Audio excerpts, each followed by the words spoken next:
इस वीडियो के अंदर मैं एक्सप्लेन करने वाला हूँ बैटल थ्रू द मैन के एपिसोड 54 को, जो कि एक नोवेल बेस्ड एक्सप्लेनेशन होगा। जैसे कि आपने लास्ट एपिसोड के अंदर देखा, जियान ने आइस एम्पर को बचा लिया था, तभी मिस्टिक क्लाउड से के वॉरियर अपने और वॉरियर को बुला लेते। तो ये देख के जियान भी अपने दोस्तों को बुला लेता है, और जब पूरा जिम एम्पर जियान के दोस्तों को देखता है तो सभी की आंखें फटी की फटी रह जाती है, क्योंकि उन लोगों ने एक साथ इतने सारे पावरफुल वॉरियरों को कभी नहीं देखा था। और जब मिस्टिक क्लाउड से के वॉरियर देखते युंडू और युनसा, उनके तो देख के तोते उड़ चुके थे, और इसलिए उनकी डर के मारे पैंट गीली पीली नीली गुलाबी सब हो चुकी थी। और यहाँ पे आइस एम्पर उन लोगों को देख के काफी ज्यादा शौक थे, इस वजह से वो जियान से पूछते क्या ये अपनी पार्टी की है बंदे। तो जियान बोलता है हाँ ये सब अपनी वॉरियर है। और फिर जियान मिस्टिक क्लाउड से के वॉरियर से बोलते वाह बेटे वाह, मोज करा दी। मिस्टिक क्लाउड से ने तो मेरे स्वागत में 7 डाउवें और 2 डाउआंग को भेजा है। वाह वाह क्या बात है। युनसेन ने फुल तैयारी कर रखी है मेरे बॉम अप के लिए, और अगर युनसेन ऐसा चाहता है कि मैं बॉम अप करके आऊं उसके पास, तो बिल्कुल मैं जरूर बॉम अप करूंगा। ये सुनकर मिस्टिक क्लाउड से की वॉरियर समझ जाते कि आज उनका आखिरी दिन है, आज जियान उनको नहीं छोड़ेगा। तभी हमारा लाल वाला लियान बोलता है जियान तुम्हारा दुश्मन तो काफी ज्यादा खतरनाक है यार, सच्ची में उन लोगों ने अपने सेट से इतनी दूर इतने सारे वॉरियरों को भेज दिया, वो भी इतने ज्यादा पावरफुल। इनसे लड़ने में तो एकदम फुल मजा आने वाला है। ये सुनकर जन एक स्माइल के साथ बोलते हैं अच्छा मजा आने वाला है, तो जाओ जाकर सभी को मार डालो, इनमें से कोई भी नहीं बचना चाहिए। ये सुनकर जियान के सारे दोस्त जाकर टूट पड़ते उन लोगों के ऊपर, और यहीं पे देखे युंडू को काफी तेज गुस्सा आ जाता है, और वो जियान से बोलता है जियान तुम्हें अब जिंदगी से प्यार नहीं किया, तुम्हें मरने का इतना ज्यादा शौक है जो तुम मिस्टिक क्लाउड के एल्डर को मारने की सोच रहे हो। ये सुन के जियान बोलता अरे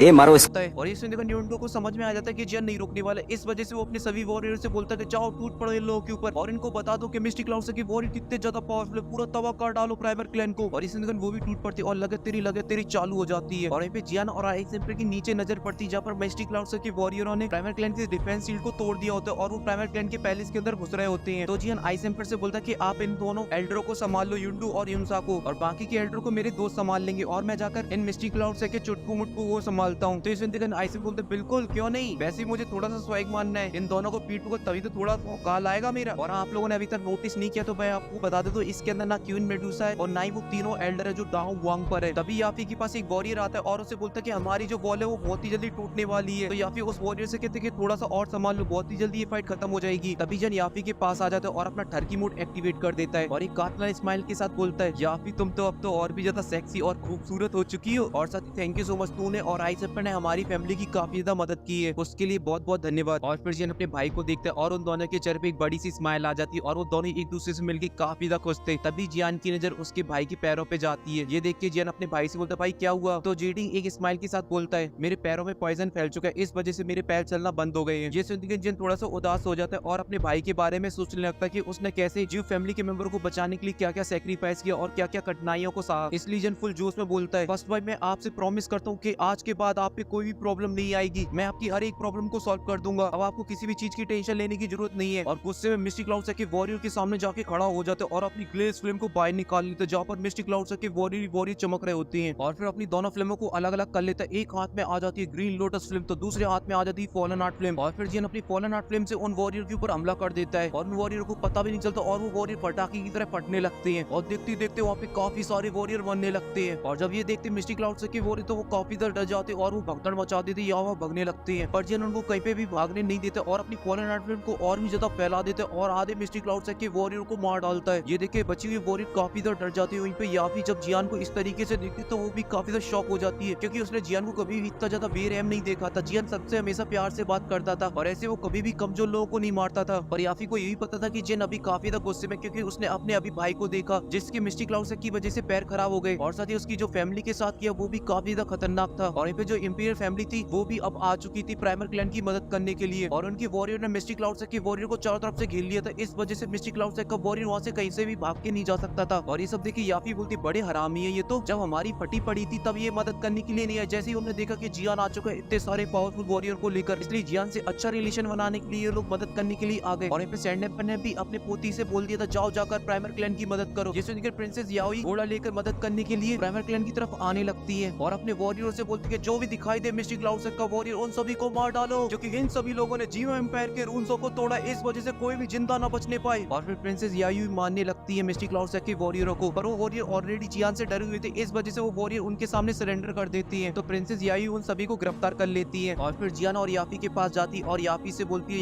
याफी थोड़ा सा मुझे माफ कर देना, क्योंकि मुझे थोड़ी सी देर हो गई आने में। पर याफी अपने मन में बोलती मुझे अच्छे से पता है ये लोग हमारी मदद इसलिए करने हैं क्योंकि वो जियान से अच्छे रिश्ते कर पाए अपने। पर तभी जियान आसमान की तरफ देखते और उन दोनों से बोलता है पहले मैं जाकर इस फाइट को खत्म कर दूं, फिर साथ में बैठकर बातें करेंगे। और यहाँ पे जो फाइट चल रही थी उसमें जियान की कोई भी जरूरत नहीं थी, क्योंकि कि ऑलरेडी जियान की दोस्त इस फाइट को लीड कर रहे थे और वहीं पे आइसेन ने दो डाउ वांग डे लेवल के वॉरियरों को संभाल रखा होता है और उनको अच्छी खासी टक्कर दे रहे होते हैं और वहाँ पे जियान पहुंच जाते तो उनका मरना पक्का है। और जब जियान उस फाइट को ज्वाइन करने जा ही रहा होता है तभी आसमान से 4 मिस्टी क्लाउड की वॉरियर टपकते हुए दिखाई देती है और जाकर सीधा जमीन पे गिरते हैं और वो बिल्कुल भी नहीं हिल रहे होते। इससे लग रहा होता है कि वो निपट चुकी है और तभी जियान भी वहाँ पे पहुंच जाता है और अपनी एनर्जी को रिलीज कर देता है और जियान जैसी अपनी एनर्जी को रिलीज करता है तो जियान की बॉडी से काफी ज्यादा दुई की बाहर निकलती है और जियान को जो दुई की ऑरा था वो मिस्टी क्लाउड में बैठा यूनसेन भी फील कर लेता है। इस वजह से यूनसेन अपनी आंखें खोल लेता है। दूसरे रूम में भी बैठी यूनन भी उस ऑरे को फील कर लेती है और वो भी अपनी आंखें खोल लेती है और वो दोनों एक साथ बोलती है ये ऑरा उसका कैसे हो सकता है। और इस वजह से यूनसेन काफी टेंशन में आ जाता है और उसे कुछ भी समझ में नहीं आ रहा होता। इस वजह से वो अपने ट्रेनिंग रूम से बाहर आकर सीधे मिस्टी क्लाउड से के हॉल के अंदर आ जाता है और वहाँ पे बैठी हुई एल्ड्रो से बोलता है क्या कोई न्यूज है यूंडू और यूनसा से। तो एक एल्डर खड़ा होता है और बोलता है वहाँ से तो कोई भी न्यूज नहीं है, पर यूंडू और यूनसा की जो स्पिरिचुअल टैबलेट है वो काफी ज्यादा कमजोर पड़ती जा रही है। ऐसा लग रहा है वो काफी ज्यादा जख्मी है। ये सुन के 440 वोल्ट का झटका लग जाता है सभी एल्डरों को, साथ ही यूनसेन को भी, क्योंकि उन लोगों ने जो प्राइवेट क्लिनिक के ऊपर अपना करने के लिए सेना भेजी थी वो मिस्टी क्लाउड की आधी सेना थी और अगर वो मिस्टी क्लाउड की सेना खत्म हो जाती है तो मिस्टी क्लाउड की आधी पावर खत्म हो जाएगी। ये सुनकर एक एल्डर खड़ा होता है और बोलता है यूनचा आप जरा सही से चेक करो कहीं आपकी न्यूज थोड़ी गड़बड़ तो नहीं है। ये सुनकर यूनचा भड़क जाता है और वो सारी पिलों को बाहर निकालता है और उनको दिखा देता है और बोलता है खुद ही देख लो। और जब वो एल्डर देखते उनमें से बहुत सारी तो खत्म हो चुकी थी और कुछ में तो टिमटिमा रही थी। ये देखिए वो सभी के सभी शॉक हो जाते और बोलते ऐसा कैसे हो सकता है, ऐसा कौन सा सेक्ट पैदा हो चुका है मिस्टी क्लाउड सेक्ट के अंदर जो हमारे सेक्ट को टक्कर दे पाए। तो दूसरा एल्डर होता है कहीं ऐसा तो नहीं है कि सभी पावरफुल जीवा एम्पायर के सेक्ट आपस में मिल गए और मिलकर मिस्टी क्लाउड सेक्ट के वॉरियर के ऊपर हमला कर दिया हो। तो ये सुन के एक एल्डर जोश में आ जाता है और बोलता है अगर ऐसा है तो हम अपने सेक्ट लीडर को लेकर जाएंगे और उन सभी सेक्टों को एक ही बार में तबाह कर डालेंगे। और वहीं पे ये सब बकवास सुन के यूनसेन काफी ज्यादा गुस्से में आ जाता है और अपना हाथ जमीन पे मारता है जिस वजह से पूरा माहौल एकदम से शांत हो जाता है और बोलता है कि उन सभी सेक्टों में इतनी ज्यादा हिम्मत कहाँ है जो हमारे मिस्टी क्लाउड सेक्ट से टकरा पाए, क्योंकि वो सभी के सभी सेक्ट एक नंबर के फट्टू है, क्योंकि हमारे लोगों को मानने वाला कोई और नहीं, वो जीव फैमिली का हरामी लड़का जियान वो वापस आ चुका है। और जब जियान नाम गूंजता है वहाँ पे तो सभी एकदम से शॉक हो जाते हैं और बोलते ऐसा कैसे हो सकता है, जियान तो आज से 3 साल पहले ही मर चुका था, आपको कैसे जिंदा होकर वापस आ सकता है। तो यूनसेन बोला किसने बोला कि वो मर चुका है, क्योंकि मैंने उसका थोड़ी देर पहले ही ऑरा महसूस किया है और उसका जो ऑरा था वो प्राइमर क्लेंस की तरफ से आया था। ये सुनकर यूनसेन और वहाँ पे बैठे हुए सभी एल्डरों के दिमाग में यही बात गूंजने लगती है कि जियान अब इतना कितना ज्यादा पावरफुल हो चुका है कि उसने 2 डाउ वांग और 7 डाउ वांग लेवल के वॉरियर को हरा दिया। अगर वो इतने पावरफुल वॉरियरों को हरा सकता है तो फिर यूनसेन और जियान की जो फाइट होने वाली है वो काफी ज्यादा खतरनाक होगी, क्योंकि यूनसेन भी इतनी आसानी से जियान को नहीं हरा सकता है। अब तभी एक एल्डर बोलते हैं क्लीन लीडर आप बस ये मत बोल देना कि अब जियान इन 3 सालों के अंदर ही डाउजोंग लेवल पे पहुंच चुका है। तो यूनसेन बोलता है कि नहीं अभी वो डाउजोंग पे तो नहीं पहुंचा है और उसका इन 3 सालों के अंदर जो लेवल वो काफी ज्यादा बढ़ चुके हैं, अब वो डाउ वांग पर पहुंच चुका है। ये सुनकर एक एल्डर बोलता है हमें आज से 3 साल पहले उस जियान को मार देना चाहिए, उसे यहाँ से भगने नहीं देना चाहिए था, क्योंकि वो जियान 3 साल के अंदर ही कहाँ से कहाँ पहुंच चुका है और अगर सोचो उसे 3 साल और दे दिए जाए तो वो पता नहीं कहाँ से कहाँ पहुंच जाएगा, फिर तो उसे किसी का बाप भी नहीं रोक सकता है। ये सब सुनते यूनसेन को काफी तेज गुस्सा आ जाता है और वो गुस्से से बोलता है साले हरामी जियान तो मुझे मारने के लिए फाइनली तू जीवा एम्पायर के अंदर आ चुका है, पर इस बार तो मैं भी तुझे यहाँ से कुत्ते की तरह भागने नहीं दूंगा, साले को मार मार के भूत बना दूंगा और जब तक मारूंगा जब तक तू मर नहीं जाएगा। तभी एक एल्डर यूनसेन से बोलता है सेक्ट लीडर के हम लोगों को युंडू और युनसु की मदद करने के लिए वहाँ पे किसी को भेजना चाहिए। ये सुनते एल्डर यूनचा बोलते हैं अब वहाँ पे किसी को भेजने की कोई भी जरूरत नहीं, क्योंकि उनकी जो स्पिरिचुअल टैबलेट है वो ऑलमोस्ट टूट चुकी है। इससे साफ साफ क्लियर होता है कि उनमें से ऑलमोस्ट वॉरियर मारी जा चुकी है। ये सुनते एक एल्डर होता है ये जियान तो बहुत ही ज्यादा हरामी है, इसको बिल्कुल भी दया नहीं है इतने सारे लोगों को मारने से पहले एक बार भी। तभी यूनसेन बोलती है कि अब वहाँ पे किसी को भेजने की कोई भी जरूरत नहीं है, क्योंकि वैसे ही वो जियान लड़का बहुत ही जल्दी मुझे मारने के लिए यहाँ पर जरूर आएगा, इसलिए मिस्टी क्लाउड सेक्ट की जो फौज है उसको अलर्ट पोजीशन पे ला दिया जाए और उनको आदेश दे दिया जाए कोई भी जबरदस्ती मिस्टी क्लाउड सेक्ट के अंदर घुसने की कोशिश करे तो उसको तुरंत मार दिया जाए। तो वो एल्डर भी हमें सारे लाते और वहाँ से चले जाते हैं और वो सोल के अंदर यूनसेन रह जाते तभी वहाँ पे होल ऑफ सोल का बंदा आ जाता है और वो यूनसेन से बोलता है कि मैंने तुमसे पहले ही बोला था वो जिया नाम का लड़का अभी भी जिंदा है और साथ ही वो काफी ज्यादा पावरफुल भी हो चुका है पहले से, क्योंकि उसने पूरे ब्लैक कॉर्नर के अंदर अकेले ही आतंक रख दिया था, जिससे तुम उसकी पावर का आइडिया लगा सकते हो। और अब वो जैसा कि जीमा एम्पायर आ चुका है इस वजह से अब वो मिस्टी क्लाउड सेक्ट को भी नहीं छोड़ेगा, वो पूरे मिस्टी क्लाउड सेक्ट को तबाह कर डालेगा। ये सुनकर यूनसेन बोलता है कि वो एक मामूली सा डाउ वांग लेवल का वॉरियर है और मैं एक डाउ जोंग लेवल का वॉरियर हूँ, इस वजह से उसको और मेरा कोई भी कंपैरिजन नहीं है, इस वजह से मैं उसको इतना मारूंगा साले को मार मार के भूत बना दूंगा, साथ ही मोर बना दूंगा। ये सुनकर होल ऑफ सोल का बंदा बोलता है खा गए ना बेटा धोखा, क्योंकि मुझे एक न्यूज मिली कि मास्टर याओला की जो सोल है वो इस जियान लड़के के पास ही है और जब उसकी फाइट तुमसे पहले हुई थी तब उसने मास्टर याओला की सोल की पावर का यूज किया था, जिसकी वजह से उसने तुम्हारी और तुम्हारे मिस्टी क्लाउड सेक्ट की खटिया खड़ी कर दी थी। और अगर तुम मास्टर याओला को नहीं जानते तो मास्टर याओला बहुत ही पावरफुल एक वॉरियर है, पर अब तुम्हें मास्टर याओला की टेंशन लेने की जरूरत नहीं है, क्योंकि जब तुम्हारी और उसकी जब फाइट होगी तब मैं भी वहाँ पे होऊंगा और अगर मास्टर याओला उसकी मदद करते तो मैं भी वहाँ पे आ जाऊंगा और मैं मास्टर याओला को संभाल लूंगा और फिर तुम उस लड़के को तो बहुत ही आसानी से संभाल ही सकते हो। तो यूनसेन भी उसकी हमें हाँ मिलाता है और बोलता है ठीक है, और साथ ही मैं उस लड़के इतने ज्यादा टुकड़े करूंगा कि उसने कभी सोचे भी नहीं होंगे। पर तभी होल ऑफ सोल का बंदा बोलता है कि उस लड़के को हल्के में लेने की कोशिश बिल्कुल भी मत करना, अगर तुमने उस लड़के को हल्के में लेने की कोशिश करी तो वो तुम्हारी हालत ऐसी करेगी ना रहोगे घाट के ना रहोगे के घर के। और फिर सीन चेंज होकर प्राइमरी क्लैन के ऊपर आ जाते हैं, जहाँ पे आइस एम्पर फाइट कर रहे होते हैं दो डाउन वांग लेवल के वॉरियरों से। बट तभी आइस एम्पर को ज्वाइन कर लेता जियन और आइस एम्पर के ड्रैगनों के पास से गुजरते हुए उनके एल्डरों के पास पहुंच जाता है। और इसी के साथ ये एपिसोड यहीं पे खत्म हो जाता है। और इसका जो सेकंड पार्ट है वो आएगा मेरे second channel cute love Fairyland पे। और जैसे कि आपने रिसेंटली देखा होगा कि बैटल थ्रू द एंड के काफी सारे प्रीव्यू लॉन्च हुए हैं, तो क्या आप चाहते हो कि उन प्रीव्यू के ऊपर मुझे वीडियो बनानी चाहिए और उनके बारे में थोड़ा सा आपको बताना चाहिए, नए कैरेक्टरों के बारे में बताना चाहिए, और साथ ही आगे चल के अपन लोगों को क्या क्या देखने को मिलने वाला है। अगर आप चाहते हो कि मुझे इस पे वीडियो बनानी चाहिए तो आप मुझे कमेंट करके बता सकते हो, और साथ ही ज्यादा से ज्यादा लाइक करके बता सकते हो, जिससे मुझे पता चल जाएगा कि आपको वीडियो चाहिए है। और फिलहाल के लिए इस वीडियो के लिए सिर्फ इतना ही, और मैं मिलूंगा आपसे नेक्स्ट वीडियो में। तब तक के लिए बाय।